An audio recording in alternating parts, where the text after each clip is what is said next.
de agradecer a presença de todos e, por favor, novamente eu solicito a todos que possam colocar no bate-papo o nome completo e a instituição a qual pertencem.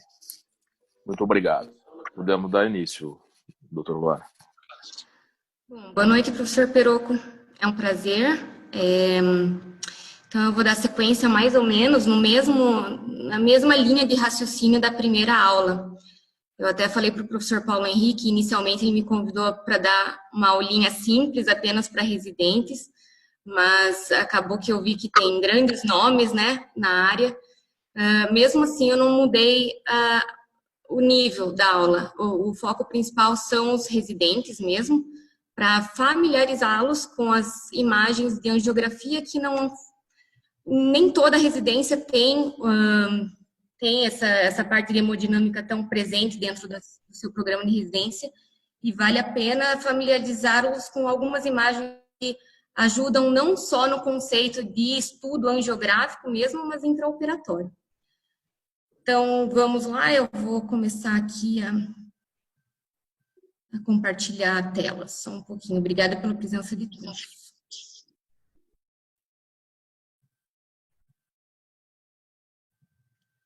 Ok.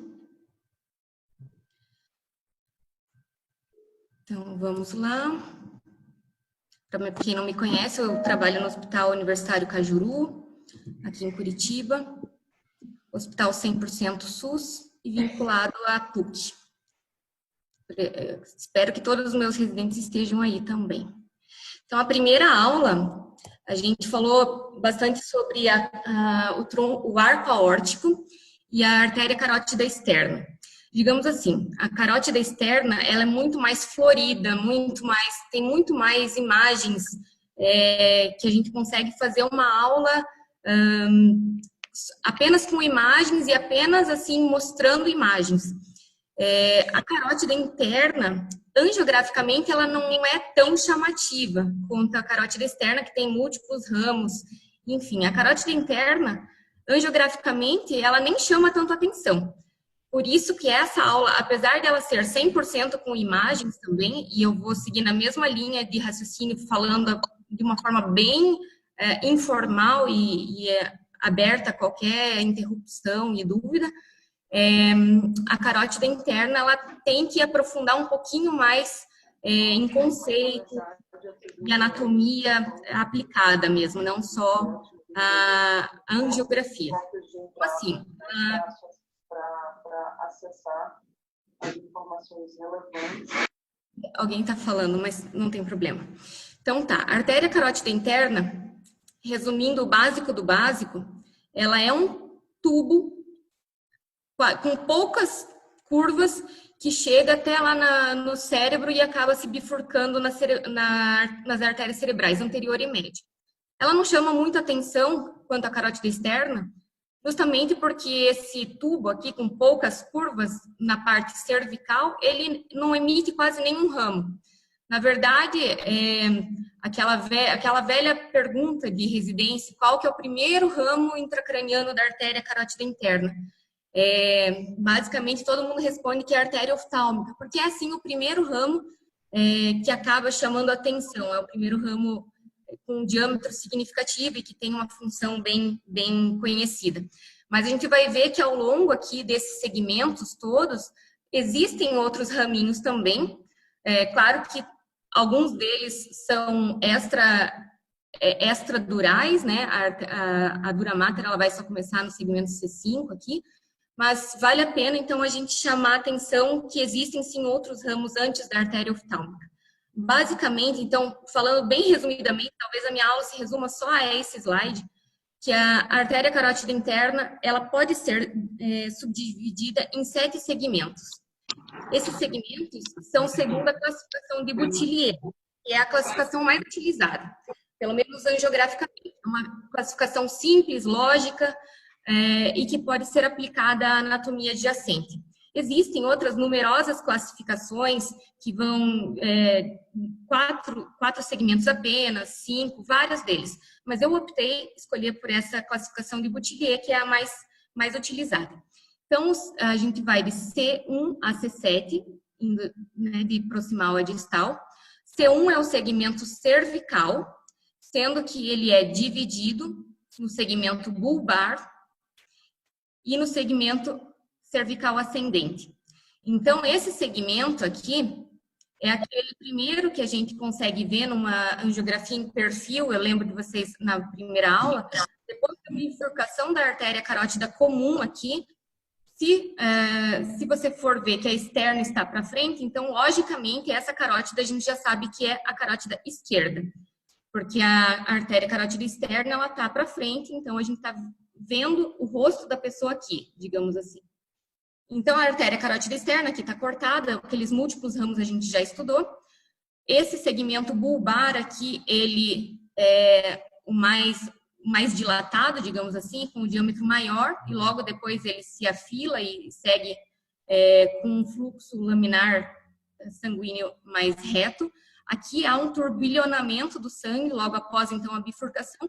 É por isso que esse segmento aqui bulbar, ele é o mais suscetível a placas ateromatosas, estenose, e é o local mais frequente de ser alvo de angioplastia com stent ou endarterectomia, quando essas placas ateromatosas promovem uma estenose significativa.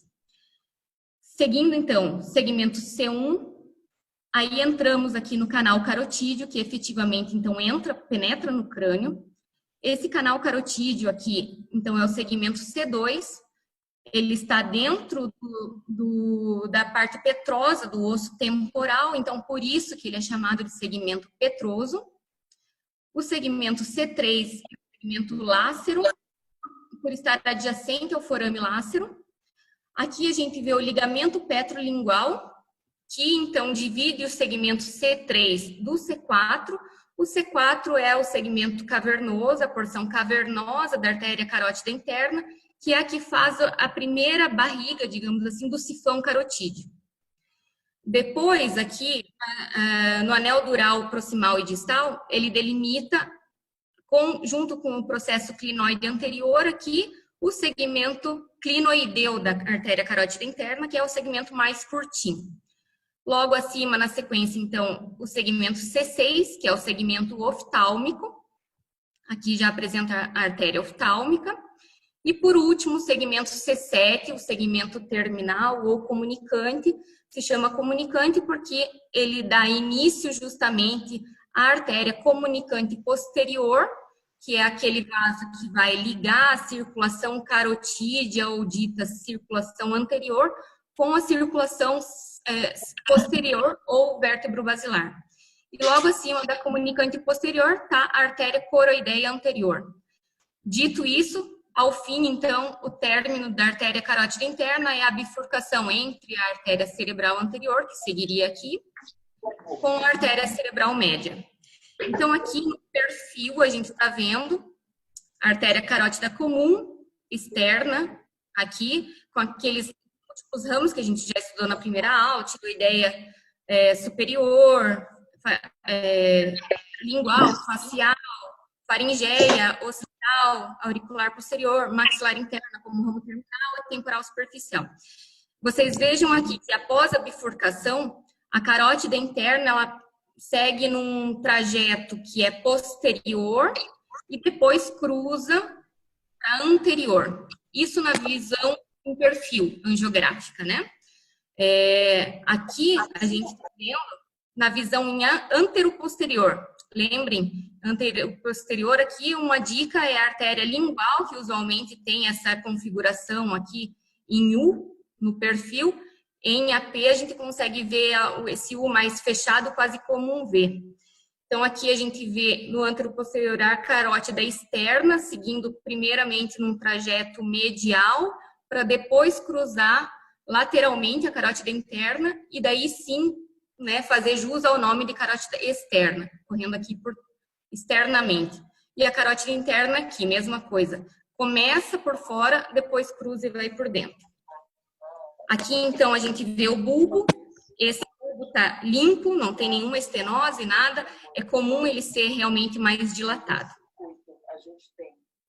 É claro que outras configurações de carótidas a gente consegue ver, nem todas são tão perfeitas, lisinhas e retas assim como essa.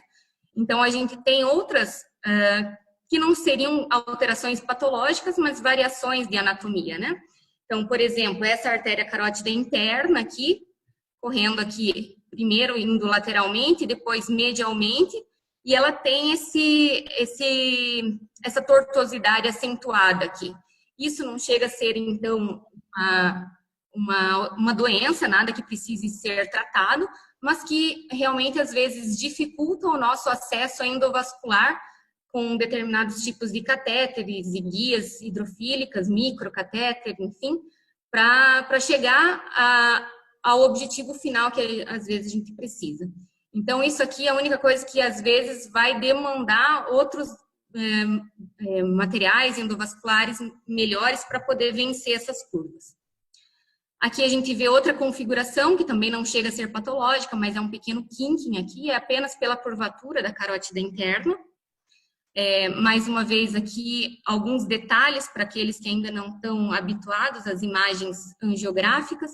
Às vezes a gente vê artefatos como esse aqui, que é da própria dentição do paciente, implantes, amálgama, enfim, materiais metálicos que são radiopacos. Aqui outra carótida interna, veja que ela produz um looping aqui de 360 graus, isso com certeza dificulta o acesso endovascular, mas também não chega a ser impossível. Com os materiais cada vez melhores, hoje em dia a gente consegue vencer isso aí também. Uma variação anatômica da artéria carótida interna é, às vezes, total agenesia da carótida interna ou mesmo uma hipoplasia. Então, aqui a gente vê, por exemplo, a artéria carótida comum esquerda vista em perfil, tireoideia superior, lingual, facial, enfim. E aqui a gente vê uma carótida interna muito fina, muito menor o calibre, inclusive comparando a externa, que habitualmente, né, a carótida interna é mais calibrosa. O que acontece com isso? Será que houve uma dissecção? Será que é um sinal de vasculite, displasia fibromuscular, um aneurisma dissecante em evolução, enfim, várias patologias poderiam explicar essa estenose aqui acentuada. Mas não, o que faz a diferença para saber se isso é congênito ou adquirido é, por exemplo, uma ressonância em T1 aqui com supressão de gordura, que se for comparar, por exemplo, o canal carotídeo aqui do lado esquerdo em relação ao lado direito, vejam o calibre bem maior de um em relação ao outro. Então, o diâmetro aqui desse canal carotídeo é muito menor e isso foi em função já embriologicamente de uma artéria carótida interna hipoplásica. Como ela desenvolve a formação desse canal ósseo, esse canal ósseo com uma artéria pequena não se desenvolveu. Aqui, olha, vejam bem o canal carotídeo grande e esse aqui bem pequeno. Poderia também haver uma agenesia total da artéria carótida interna, em que não apresenta absolutamente nenhum canal carotídeo, ele é totalmente ossificado. E isso é o diferencial para saber se é algo adquirido ou congênito. Então, seguindo aqui, o segmento C1 basicamente é isso, não tem muito o que falar nele. Quais os ramos que o segmento cervical emite? Absolutamente nenhum. Não existe ramo do segmento C1 cervical. Vamos dar sequência no segmento C2, então, como eu falei, aqui esse anel é a entrada, então, no canal carotídeo, e essa aqui é a saída. Esse segmento petroso aqui que está dentro do osso, da parte petrosa do osso temporal. Ele emite ramos? A maior parte das vezes não. Grande maior parte das vezes não. Mas existem 2 raminhos que podem sair dele. Então, aqui, angiograficamente, qual que é o sinal dele? É um sinal de um L invertido, tá? Seja ele em perfil, seja ele em anteroposterior. Como que a gente sabe que isso aqui é perfil? Apenas vendo lá para cima, porque se for olhar só aqui até embaixo, a gente não tem muita condição de saber, né? Existem, como eu falei antes ali, várias tortuosidades, kinkings, loopings, e olhando apenas esses segmentos não é possível definir. Mas olhando aqui para cima, depois a gente vai saber, o sifão carotídeo aqui, ele está bem num formato em S, então a gente sabe que isso aqui é o perfil. E aqui, olhando em anteroposterior, basta ver o T carotídeo, que tem aqui a bifurcação terminal da cerebral anterior com a cerebral média. Então, aqui a gente tem no segmento petroso C2, uma parte que é vertical ascendente e uma parte horizontal, tá? Do L invertido. E aqui um joelho. Esse é o joelho do segmento petroso. Vamos lá. Eu falei que essa anatomia tinha que ser um pouquinho mais... Tinha mais minúcias, digamos assim, e a gente tem que aprofundar um pouco mais. Então, isso aqui é um diagrama, só para vocês entenderem, para poder aplicar depois na imagem angiográfica. Porque olhar numa angiografia, é como eu falei, é um tubo reto que tem algumas curvinhas ali, pronto, né? Mas a gente tem que saber fazer as correlações das estruturas bem importantes que estão aqui adjacentes para poder entender, inclusive, alguns sintomas de algumas doenças. Então, aqui, eu vou tentar explicar bem didaticamente. Essa parte aqui, de baixo, a gente está vendo, basicamente, o espaço aqui carotídeo, tá? Esse espaço aqui é, basicamente, uma estrutura tubular, que está envolta por uma fáscia dos músculos da musculatura cervical profunda, e ela contém como vasos importantes, então, a artéria carótida interna e a veia jugular interna. A veia jugular, ela está atrás da carótida interna e um pouquinho mais lateral. Mais uma vez, a gente está vendo isso aqui em perfil, como que eu sei? Porque aqui o sifão carotídeo, em perfil, ele faz essa curvinha aqui, né? Essa barriguinha para frente. Então, aqui no espaço carotídeo, além dos dois vasos importantes envoltos por essa fáscia da musculatura cervical profunda, nós temos os nervos cranianos que vão do 9 até o 12, tá? Todos esses. Sendo que o 10º vago, ele é o mais calibroso, né? E é o que percorre o espaço inteiro, do começo até o fim. No final, então, quando acaba esse espaço carotídeo aqui, a artéria carótida interna entra, então, pelo canal carotídeo. Como eu falei aqui, esse é o segmento petroso, então, e é importante entender que ele está intimamente correlacionado na parte óssea temporal com o ouvido interno e as estruturas timpânicas aqui. Veja, então, esse é o C2, o L invertido, segmento vertical, o joelho e o segmento horizontal. Aqui já está a cóclea.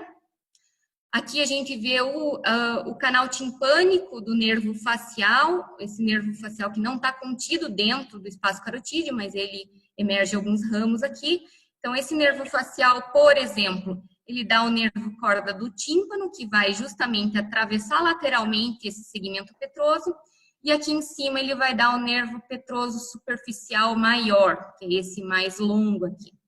Esse nervo petroso superficial maior, ele vai terminar no gânglio esfenopalatino aqui, que vai estar dentro daquele canal pterigoide ou fossa pterigo-palatina, que se vocês lembrarem da outra aula, é aonde termina a artéria maxilar interna, que é um dos dois ramos terminais da artéria carótida externa. Então, a artéria carótida externa estaria aqui na frente, obviamente, né? Emitiria aquele ramo temporal superficial reto, que é a sequência do próprio tronco principal da artéria carótida externa, e perpendicularmente emite a artéria maxilar interna aqui como ramo terminal, que faz, então, dentro desse canal pterigoide, então, pode emitir a maxilar interna a artéria vidiana, que, se vocês forem olhar aqui, ela pode sim sair do segmento petroso, então. Finalmente, a gente achou um ramo para esse segmento petroso. Ele pode ser, então, originário do segmento petroso da artéria carótida interna, ou ele pode ser originário da artéria maxilar interna, ramo terminal da carótida externa, mas o fato é que essa artéria vidiana, ou também chamada artéria do canal pterigoide, ela é uma artéria que faz uma importante anastomose extra-intracraniana, né? Naqueles casos que eu, né, citei na última aula, são anastomoses extremamente importantes, que podem servir tanto para o bem quanto para o mal, no caso, assim, de um AVC, enfim, uma oclusão de um vaso intracraniano. Essas anastomoses podem reperfundir a circulação cerebral graças às anastomoses da carótida externa. Por outro lado, se a gente está fazendo algum procedimento endovascular que injeta algum líquido embolizante, né, uma cola adesiva, enfim, em alguma estrutura, que algum vaso da carótida externa, e não tiver domínio e conhecimento dessas anastomoses extra-intracranianas, pode sair essa cola, esse agente líquido embolizante, para a artéria carótida interna, e daí sim fazer repercussões graves, né? Então, seguindo aqui, essa é a famosa, então, artéria vidiana. Ela sai bem do joelho do segmento petroso aqui da artéria carótida interna. Outra bem pequenininha, que talvez com muito cuidado olhar aqui, existe sim um raminho aqui, sai também aqui na junção do segmento cervical, vertical ascendente da petrosa, e ela vai aqui justamente abaixo da cóclea, da parte timpânica. Então, é a artéria carótico-timpânica. Qual que é a importância dela? A artéria carótico-timpânica, ela também pode fazer anastomose extra-intracraniana com a artéria, que aqui não tá ilustrada, mas é uma artéria que originária da artéria faringeia ascendente. Então, vocês lembrem que a artéria faringeia ascendente, ela é uma das mais fininhas da parede posterior da artéria carótida externa. Angiograficamente, ela nem chama tanta atenção, porque ela realmente é muito fina, às vezes ela nem é visualizada angiograficamente, fica superposta ou pela externa ou pela interna, mas ela emite diversos ramos que são extremamente importantes justamente para essa anastomose extra-intracraniana. E uma delas vai ser a artéria timpânica da faringeia ascendente, que vai fazer anastomose com a carótico-timpânica do segmento petroso. Ufa. Então, do segmento petroso, basicamente isso, mas eu já vou me aprofundar aqui nessa anatomia distal para a gente poder entender, então, os próximos passos. Terminando, então, o canal carotídeo aqui, a artéria carótida interna, ela vai passar adjacente ao forame lácero. O forame lácero, ele é um forame que não tem praticamente nada de importante, ele, inclusive, ele é fechado por tecido fibrocartilaginoso na parte adulta, ele serve apenas como uma referência anatômica. E, inclusive, é interessante entender que a artéria carótida interna no seu segmento lácero, ela não penetra por esse forame, ela só passa ao lado. E esse forame se torna uma referência anatômica para isso. Depois de passar, então, do forame lácero, tem o ligamento petrolingual, que estaria aqui, mais ou menos, que é padrão de referência também para a divisão da classificação de C3 lácero para C4 cavernoso. O segmento cavernoso aqui, ele está intimamente relacionado ao gânglio de Gasser, que está ao lado dele, que emite os três nervos do trigêmeo, então V1, V2 e V3. O V3 está cortado aqui, que seria o ramo mandibular, que corre lá para o forame oval. Então, esse esqueça, ele não está dentro do seio cavernoso, ele é uma estrutura à parte. Dentro do seio cavernoso, que contém a artéria carótida interna, então, o segmento cavernoso dela, a gente tem os nervos cranianos terceiro, quarto e sexto, tá? Todos eles aqui, junto com V1 e V2 do nervo trigêmeo, estão contidos no seio cavernoso. Esses nervos acima, terceiro, quarto, sexto, junto com o V1, eles vão emergir aqui pelo forame orbitário superior. Pura porra! Boa noite. Não sei se todo mundo ouviu, mas tudo bem. E esse, eu até me perdi. Então, aqui é o forame orbitário superior, que então contém terceiro, quarto e sexto nervos cranianos, junto com o V1 do trigêmeo, e o V2 acaba saindo aqui pelo forame redondo. Então, aqui a gente vai estudar um pouquinho mais para entender essas relações anatômicas da carótida, depois, então, desse segmento petroso, cervical, que a gente já estudou. Bem, então, aqui a angiografia em antero posterior, segmento cervical lá embaixo, aqui a saída no canal a saída do canal carotídeo, segmento C2, L invertido, joelho do segmento petroso. Aqui estaria a saída, então, do canal carotídeo. Aqui é o segmento lácero. Aqui estaria, então, o ligamento petrolingual. Qual que é a importância do ligamento petrolingual? Assim como o forame lácero, não tem importância nenhuma, tá? Ele só serve como parâmetro anatômico mesmo, e ele é, na verdade, a continuação daquela face muscular cervical profunda lá do espaço carotídeo, tá? Então, assim, para falar bem em português, para que serve esse segmento C3? Para nada. Ele não tem nenhuma importância aqui, praticamente anatômica, ele não emite absolutamente nenhum ramo. Assim como C1 cervical também não tem nenhum ramo, C2 às vezes tem essas duas que eu falei, que são a artéria vidiana e a carótico timpânica, às vezes tem uma, às vezes tem duas, às vezes não tem nenhuma, e isso não quer dizer nada. Tá? Para não dizer que não existe, essa artéria vidiana foi vista aqui, fiz questão de trazer essa imagem, porque eu, pessoalmente, nunca vi essa artéria vidiana saindo aqui da carótida interna.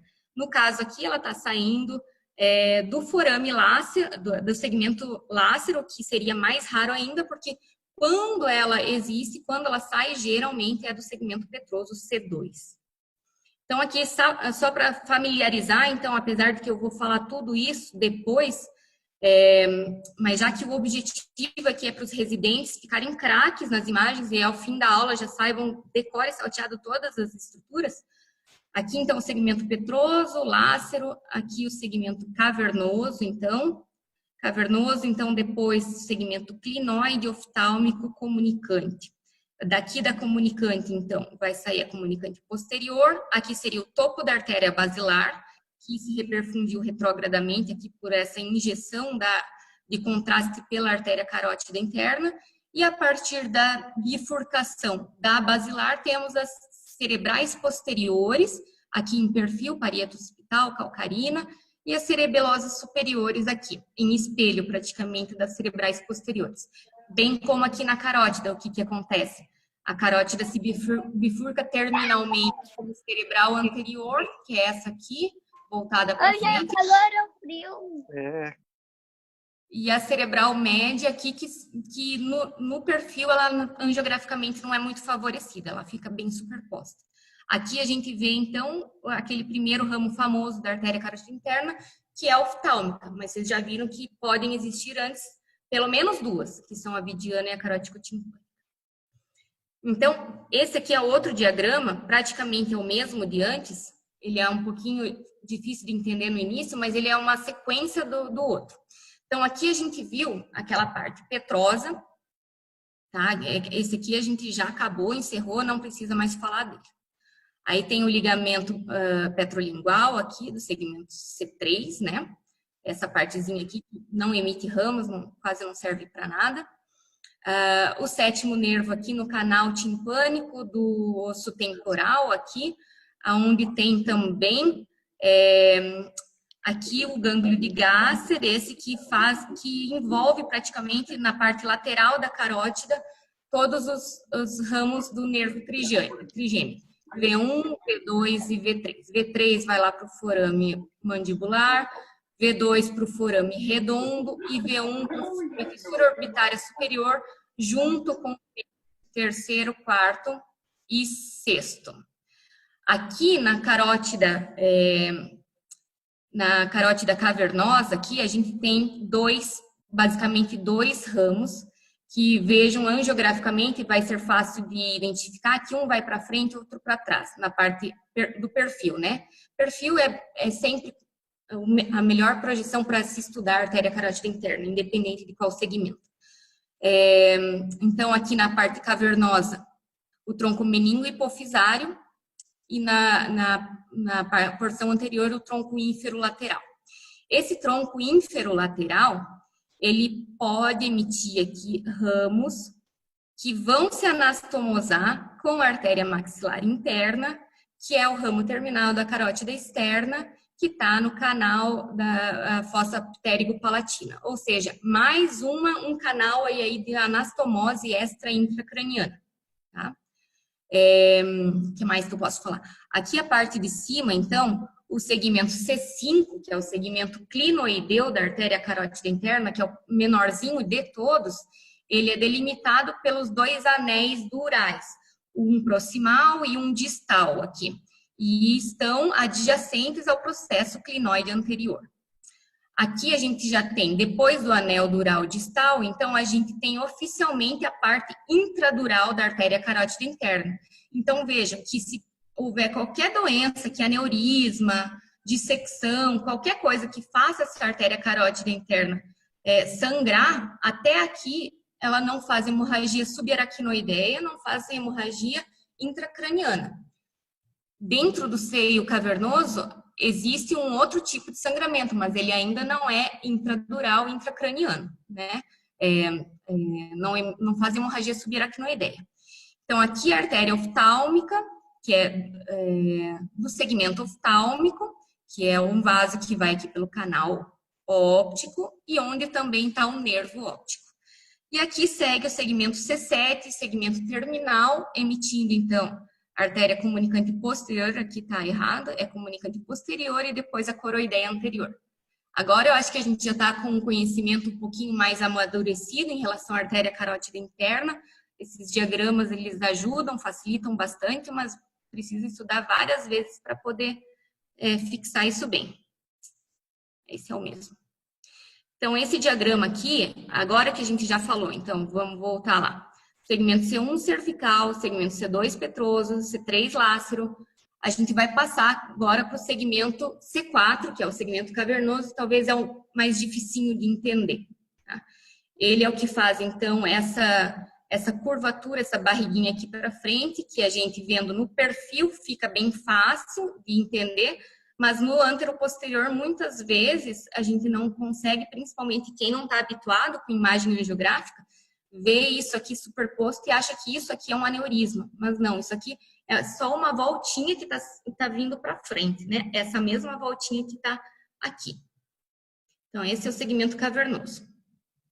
Então, vamos lá. Segmento cavernoso, então, o segmento cavernoso da artéria carótida interna é esse daqui. A gente vai estudar agora para entender todo o seio cavernoso. Seio, que é um compartimento de sangue venoso, né? Assim como todos os outros seios durais. Seio transverso, seio sagital superior, seio sigmoide, enfim. Então, esse é o seio cavernoso. Então, vejam que é uma artéria, sangue arterial, que está envolto por um compartimento de sangue venoso. Isso aqui são trabéculas com células endoteliais. Ele tem uma parede dural, então aqui é uma parede bem mais espessa na parte lateral. Então, isso aqui é um corte coronal, tá? A gente tá vendo aqui a artéria carótida interna, então ela foi cortada. Aqui estaria aquela barriguinha que eu falei para vocês, e obviamente para facilitar foi cortada, né? Então, esse aqui é o segmento C4. Acima, então, do seio cavernoso já está no segmento C5. Ali vai para cima, vai para C6, C7 e finalmente a artéria carótida interna se bifurca na cerebral anterior e na cerebral média. Tá? Aqui, então, a artéria carótida interna cavernosa, ela é a estrutura mais medial de todo o seio cavernoso. Existem algumas estruturas extremamente importantes aqui, que são, basicamente, fazem os sinais e sintomas de algumas doenças dessa localização. Então, a gente tem o terceiro, quarto e o sexto nervos. O sexto é um que está realmente dentro do seio cavernoso. Terceiro, quarto estão na parede dural, aqui, lateral do seio cavernoso. Assim como o processo clinoideu anterior e assim como os ramos V1 e V2 do nervo trigêmeo. Lembrem aqui o gânglio de Gasser, que eu havia falado, está bem, então, lateral ao seio cavernoso, mais lateral ainda o cavo de Meckel. E o V3, então, o ramo mandibular do nervo trigêmeo, ele não faz parte das estruturas intracavernosas. Logo aqui abaixo, então, está o seio esfenoidal, por onde a gente pode fazer o acesso para cirurgias de hipófise. Tá? O que mais que eu posso falar? Acho que é isso. Tá. Então, aqui, como eu falei, o seio cavernoso, o segmento cavernoso da artéria carótida interna, ele dá basicamente dois ramos importantes. Um vai para posterior aqui, que é o tronco meningo-hipofisário, que é a mesma coisa que a artéria bernasconica cinária, a artéria italiana. Ele é meningo-hipofisário, porque ele dá ramo meníngeo, ramo tentorial marginal, e ele é hipofisário porque ele dá a artéria hipofisária inferior. Tá? Se existe uma inferior, existe a superior, e a superior eu já vou avisar que sai aqui desse segmento oftalmo. Então, essa é uma artéria que, angiograficamente, ela não é tão bem visualizada porque ela é extremamente fina, e às vezes, se ela não é vista, não é porque ela não existe, é porque ela é muito fina mesmo e não está com a qualidade da imagem tão boa. Mas, em geral, quando ela é vista, ela é bem fininha e ela está aqui justamente nessa parte posterior. Então, falando de segmento cavernoso, que é o que eu estou falando, o segmento cavernoso ele tem uma porção vertical ascendente, um joelho posterior, um segmento horizontal, um joelho anterior e o segmento vertical anterior também aqui. Esses dois verticais aqui ascendentes, ou vertical anterior, vertical ascendente aqui, eles são bem pequenininhos mesmo. O que mais importa é saber do joelho posterior, do joelho anterior e desse segmento horizontal, que é o maior de todos. Aqui, para vocês terem uma ideia, então, tem o tronco meningo-hipofisário, ou artéria bernasconica cinária, e a gente não está conseguindo ver o tronco inferolateral, que seria o outro ramo importante da artéria carótida cavernosa. Mais uma vez, não é porque não existe, é porque angiograficamente é tão fino que às vezes não consegue ver mesmo. Em perfil, provavelmente também, inferolateral, às vezes, como o próprio nome diz, ele sai lateral, ele às vezes fica superposto com a própria carótida aqui embaixo. Então, aqui, ó, a gente está vendo bem mais detalhado aqui, ó, o segmento cavernoso. Então, na parte posterior, no joelho posterior, está saindo essa meningo-hipofisária, que está muito maior do que o normal. E quando ela está dilatada, hipertrofiada, é porque ela está irrigando alguma coisa que não está dentro do normal. Então, pode ser meningioma clival, pode ser meningioma tentorial, pode ser fístulas arteriovenosas durais, que tem nutrição por alguma dessas artérias, pode ser MAVE, pode ser diversas condições. E aqui está o tronco inferolateral também, só para dizer que não existe. Aqui, o tronco meningo-hipofisário, mais uma vez, vejam que na fase arterial, aqui sempre, quando a gente estuda, basicamente sempre a fase arterial precoce. Numa fase arterial tardia, que ainda está na fase arterial, mas ainda não deixou fazer todo o parenquimograma, na fase arterial tardia a gente começa a ver um blush aqui. Esse blush corresponde à própria neurohipófise, então isso é completamente fisiológico, normal, isso não é doença. Deixa eu ver só que horas são, porque às vezes eu me empolgo e não vejo o horário. Tá, qualquer coisa vocês me interrompam, tá? Porque eu realmente não me ligo tanto no horário. Tá, eu falei na primeira aula, e já falei diversas vezes ao longo dessa aqui, que as anastomoses extra-intracranianas são um capítulo à parte que merece total atenção e que vale a pena aos estudantes e residentes dedicarem só um estudo reservado a isso. Se for para chutar em prova, qual que é a artéria da carótida externa que mais contribui nessas anastomoses? Chutem duas. Ou a faringeia ascendente, que é essa aqui fininha, que dá vários ramos para anastomose extra-intracraniana, ou a maxilar interna. Maxilar interna, digamos assim, é um genérico, né? É um vaso grande aqui, que tem vários outros pequenos que também contribuem isoladamente, né? Mas a faringeia ascendente, ela é muito importante nessas anastomoses, e a maxilar interna também. Na parte na parte da carótida interna, se for para chutar, chutem a carótida cavernosa. Ela que tem aquele tronco ínfero-lateral e através dele faz inúmeras anastomoses também. Claro que existem outras, como eu mesma falei no segmento petroso aqui da artéria carótida interna, tem a artéria vidiana, tem a carótico-timpânica e outras aqui mais distais também tem. Mas a cavernosa é a que mais tem. Olha aqui o tronco ínfero-lateral da artéria carótida interna, que sai aqui é o joelho posterior do segmento cavernoso da artéria carótida interna, o tronco ínfero-lateral sai da frente dele. E vai aqui para a parte inferior, faz essa rede anastomótica aqui, por exemplo, diretamente com a faringeia ascendente, como pode ser também com ramos aqui da meningeia média, que é o primeiro ramo da maxilar interna. A maxilar interna aqui no canal pterigoide, aqui na fossa pterigo-palatina, que é onde ela termina, ela também emite diversos ramos anastomóticos aqui, por exemplo, com a oftálmica, tá? Aqui também tem outras anastomoses, por exemplo, a maxilar interna faz a palatina descendente, se tem uma descendente, tem outra ascendente, que é essa aqui, que foi cortada, que veio da artéria facial. Então, aqui, só para vocês terem uma ideia, um exemplo típico, assim, que é um paciente que tem uma oclusão da artéria carótida interna, por um AVC mesmo. O paciente tinha placa ateromatosa, que foi fazendo estenose significativa de forma progressiva e acabou ocluindo totalmente essa artéria carótida interna. A gente sabe que existem outras contribuições lá do polígono de Willis, por exemplo, a artéria cerebral anterior, via comunicante anterior contralateral, ela pode levar sangue, então, para o hemisfério que perdeu a sua carótida, digamos assim. E somente através da comunicante anterior já estaria resolvido o problema.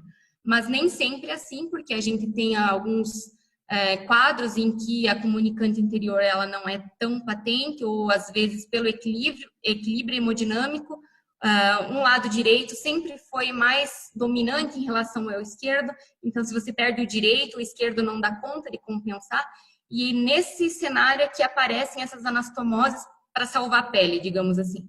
Então, é muito comum, talvez é a anastomose mais famosa de todas, e vocês devem lembrar, que é a anastomose da artéria angular, que estaria aqui, não está ilustrada, mas é um ramo terminal da artéria facial, que vem aqui de baixo, ela se anastomosa com a artéria oftálmica, e através, então, do sangue da artéria angular e oftálmica, acaba irrigando aqui a carótida supraclinoideia aqui, e não fazendo AVC, né?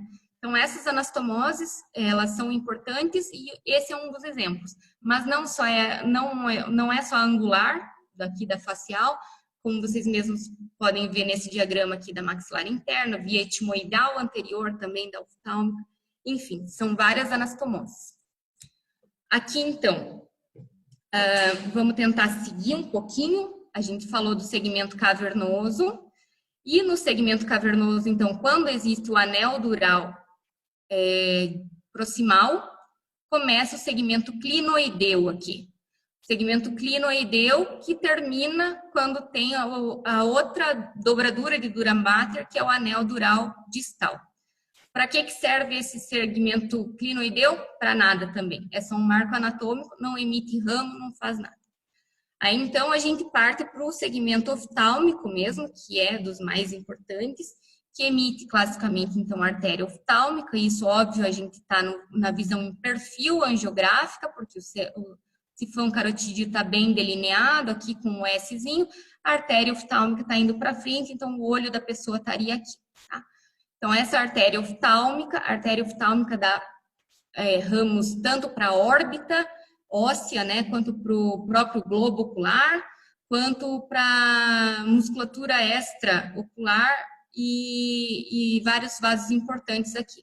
Então, por exemplo, a artéria oftálmica aqui, ela faz essa curvinha. Quando ela faz essa curvinha aqui é porque ela está cruzando acima do nervo óptico. Então, antes disso aqui, ela está abaixo do nervo óptico. Quando ela faz isso aqui, ela passa para cima do nervo óptico. A artéria oftálmica, então, nesse segmento, ela faz a artéria central da retina, que é a mais eloquente, né, em termos de visão. Esses ramos aqui, esse blush todo aqui, são ramos musculares apenas. Da artéria, aqui temos a artéria lacrimal, então, que também é uma artéria orbitária. E aqui temos a artéria falcina anterior, que vai irrigar a foice. E ela sai de uma artéria extraorbitária também, da oftálmica.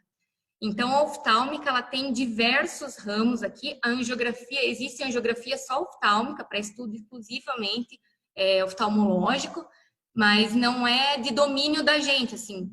Por acaso, essa angiografia está bem perfeita, está bem visualizada, mas nem todos os vasos são tão bonitinhos assim, todas as arteriografias. Uma coisa que a gente sempre vê daqui da parte da oftálmica é aquele blush coroideu aqui que faz, aqui nem está muito bem mostrado, mas é porque aqui é uma fase arterial tardia, né? Aqui já está começando a ver a parte do parenquimograma mesmo.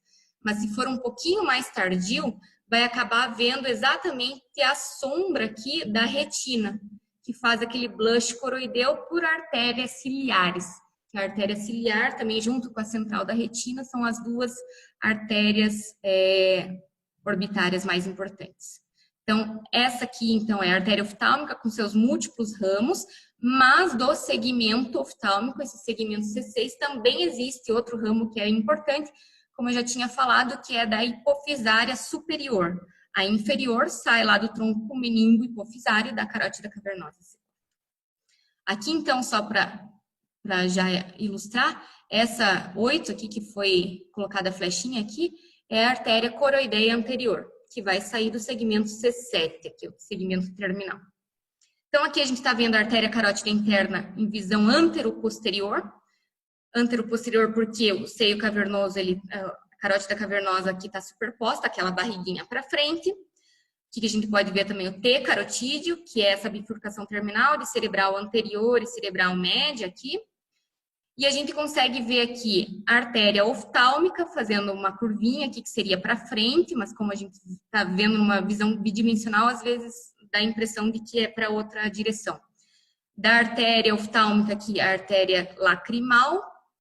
Da artéria oftálmica, alguns ramos extraorbitários também, a gente tem a artéria etimoideia anterior, que também a etimoideia posterior é da oftálmica também. Então, as etimoideias anteriores e posteriores são ramos da oftálmica e que também são importantes vasos para anastomoses extra-intracranianas. Da etimoideia anterior aqui, aquela falcina anterior que é essa aqui, para a foice. A 8 seria a coroideia anterior, lá atrás. Então, aqui a gente está vendo mais uma vez aqui o segmento oftálmico, a artéria oftálmica aqui, inferior ao nervo óptico. Quando faz essa curvinha, opa, ela está cruzando para cima do nervo óptico.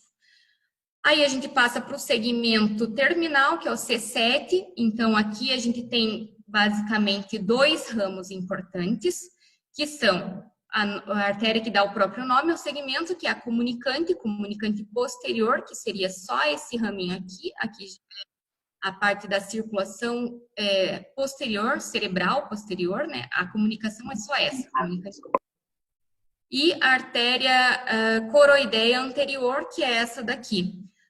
Habitualmente, a comunicante posterior ela é primeiro e a coroideia é depois. Mas, às vezes, em variações anatômicas, isso pode mudar.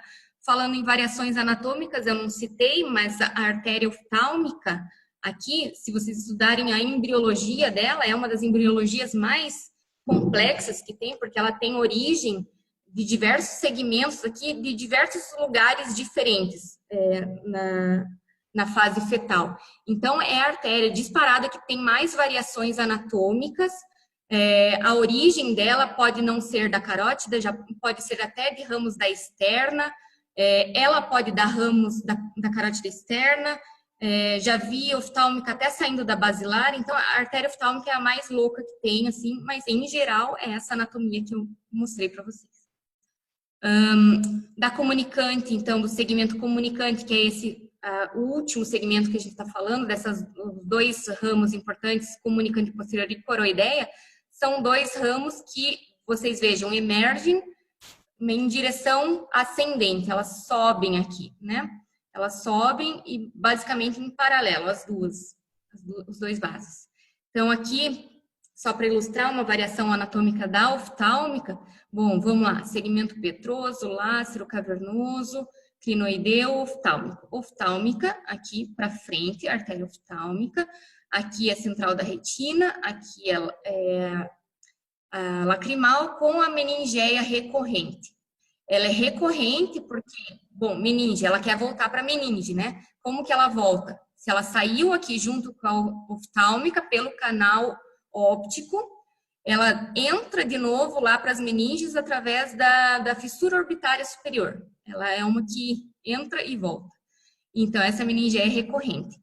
Mas aqui a gente vê da artéria lacrimal, a gente está vendo um outro vaso que começa a chamar atenção. Nessa fase arterial precoce, até não daria para dizer nada, né? Aqui, por enquanto, está tudo normal. Aqui é comunicante posterior, topo da artéria basilar, aqui a artéria coroideia anterior, aqui já são os ramos das cerebrais posteriores.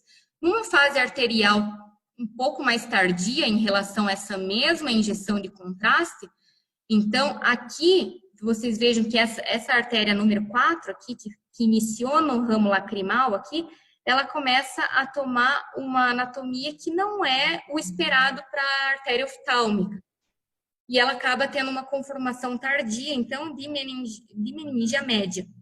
Meningia média, que é um ramo da maxilar interna, que é ramo terminal da carótida externa. Então, isso aqui é uma variação anatômica da origem da artéria meningia média através da artéria oftálmica.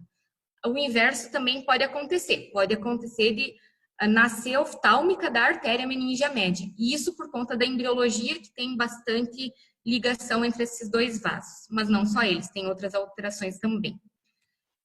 Para finalizar aqui, então, da artéria oftálmica, o segmento da artéria oftálmica aqui, então, aquela partezinha que a artéria oftálmica cruza por cima do nervo óptico, o nervo óptico com a artéria oftálmica passam, então, no canal óptico, vem, então, a artéria central da retina e a artéria meningeia recorrente, que vai subir, então, pelo forame orbital superior. Tem, então, aquela artéria falcina anterior, que vai lá para a foice, aqueles ramos musculares aqui, da musculatura ocular extrínseca, tem aqueles ramos ciliares também, que são ramos orbitários, considerados orbitário, que faz aquele blush coroideu, como eu falei.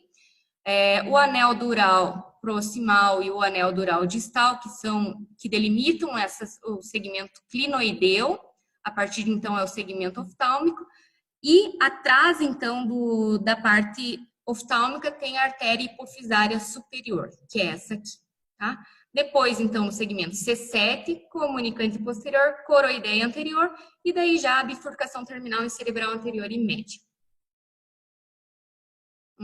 Acho que essa imagem já coloquei, essa também. Aqui só para lembrar, então, da coroideia anterior. Também é um vaso que angiograficamente ele não chama tanta atenção por ser muito fininho. É mais um daqueles que, se não aparecer na arteriografia, não é porque não existe, é porque ele é muito fininho mesmo e não representa nada. Então, aqui a gente está vendo perfil, obviamente, oftálmica para frente, comunicante para trás e aqui a coroideia anterior. A coroideia anterior, ela tem dois segmentos. O primeiro segmento é um segmento cisternal, que vai passar pela cisterna crural, vai dar a volta pelo uncus, e aqui quando ele faz essa voltinha, essa pequena voltinha, é o ponto plexal, que é onde a artéria coroideia anterior penetra no forame coroideu para entrar no corno temporal do ventrículo.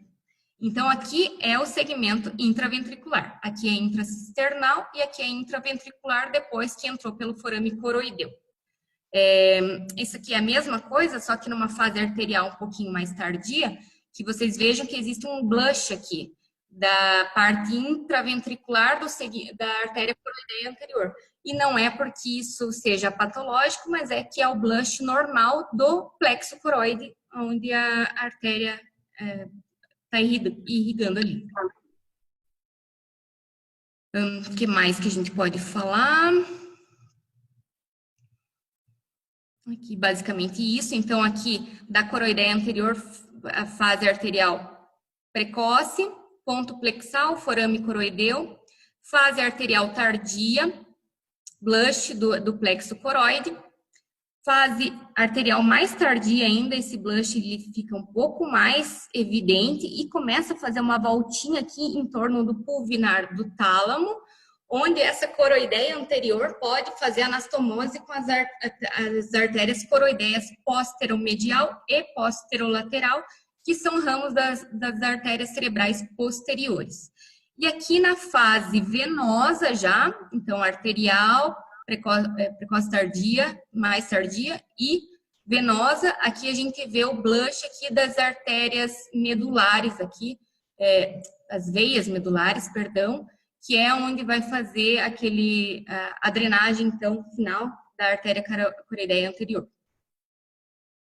Por fim, tá? Esse é para terminar mesmo, não podia deixar de falar, falando em artéria carótida interna, de uma variação anatômica, que também não é considerada patológica, mas em termos de angiografia, se esses vasos aparecerem, e são extremamente diferentes, a gente precisa saber reconhecê-los.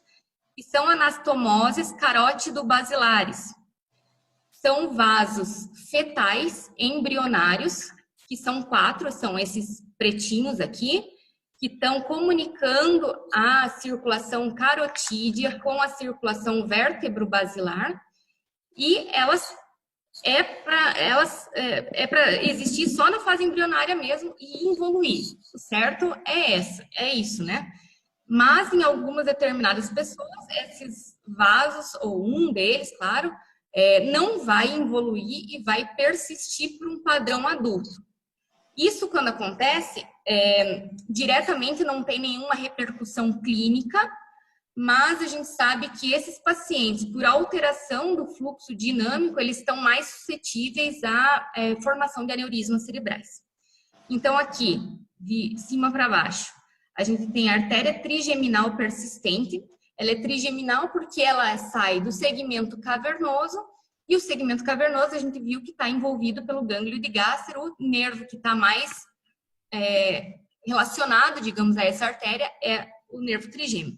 Então, essa é a artéria trigeminal, que se aparecer no adulto é a trigeminal persistente. De todas elas, com certeza, é a mais frequente, embora mesmo assim é vista só em até 0,5% da população. A outra aqui é a artéria óptica.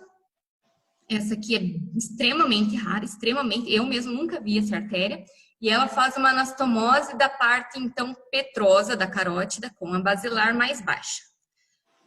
2 vasos, então, que saem aqui do segmento cervical, que podem fazer anastomose, então, são trigeminal, ótica, hipoglossa e pró-atlantal, intersegmentar pró-atlantal. Então, ótica, obviamente, e hipoglossa, o nome delas, pela correlação que elas têm com os nervos cranianos respectivos, nesses níveis. E essa aqui, que é a intersegmentar pró-atlantal, que faz também anastomose entre a carótida cervical, mas daí essa intersegmentar pró-atlantal, ela vai fazer anastomose com a vertebral. Todas as outras são com a basilar, tá? E essa aqui, então, é a única que vai passar por dentro do forame magno aqui. Essa aqui não vai passar por dentro do forame magno, tá? Por exemplo, a trigeminal é a única que eu trouxe angiograficamente aqui para ver, porque na prática se for para ver ela, alguma dessas anastomoses carótido-basilares persistentes, vai ser essa.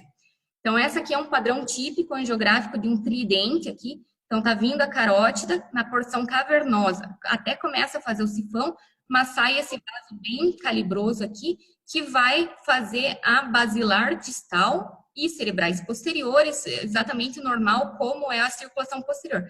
Mas vocês vejam que abaixo disso até existe basilar e vertebrais, mas elas são hipoplásicas. Quem comanda toda a circulação, basicamente, é a trigeminal persistente.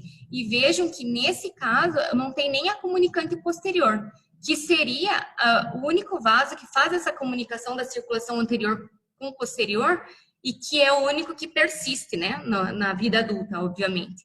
Então, aqui a gente está vendo todas as anastomoses embrionárias, essas 4, que é para evoluírem, né, e essa é a comunicante posterior, que é a única que tem que permanecer, tem que ficar. Nesse caso aqui da trigeminal persistente, ela não precisa nem da comunicante posterior, porque ela está fazendo toda a comunicação. É isso. Acabou. Muito obrigado, Luana, pela sua contribuição mais uma vez aí com a aula sobre carótida interna.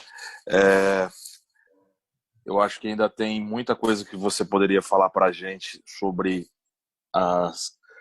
não só sobre esse assunto da carótida interna, como, né, do restante da circulação anterior e posterior. Então, já fica aqui um convite para continuar essa aula numa outra oportunidade. Né? Eu vou conversar com o Cassiano, com o professor Paulo Henrique, para que a gente possa dar seguimento a essas aulas com você. É questão aí da gente programar para quando você puder também, viu? Pois é porque o convite inicial era para ser anatomia geográfica, ponto. Aí eu me empolguei um pouco, a primeira aula falou só de carótida externa e arco aórtico. Essa segunda aula era para ser aqui, ó, já tenho até a apresentação aqui, de cerebral anterior, cerebral médio, cerebral posterior, circulação posterior. Mas nunca dá tempo, né? Porque às vezes eu me empolgo um pouco. Então a gente Mas pode não falar tem problema, oportunidades. A sua empolgação também é nossa, viu? A aula foi muito boa e eu acredito que vai ser muito bom para todos nós, principalmente para os residentes, se você puder dar essas outras partes que você já preparou conforme for nas próximas semanas já. Tá bom, a gente combina assim. Eu falo com o professor Paulo Henrique. Tá ok, muitíssimo obrigado, viu? Agradeço Obrigada, também boa a noite participação a todos. de todos e até a próxima aula na quinta-feira que vem. Até mais, pessoal. Marcos. Pois não? Boa noite, Marcos. Obrigado aí pelo convite em nome do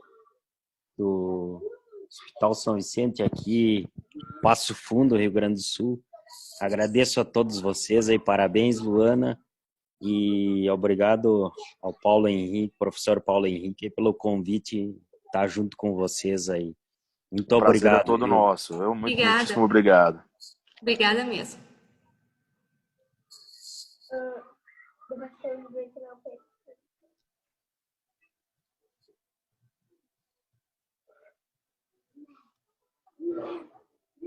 Depois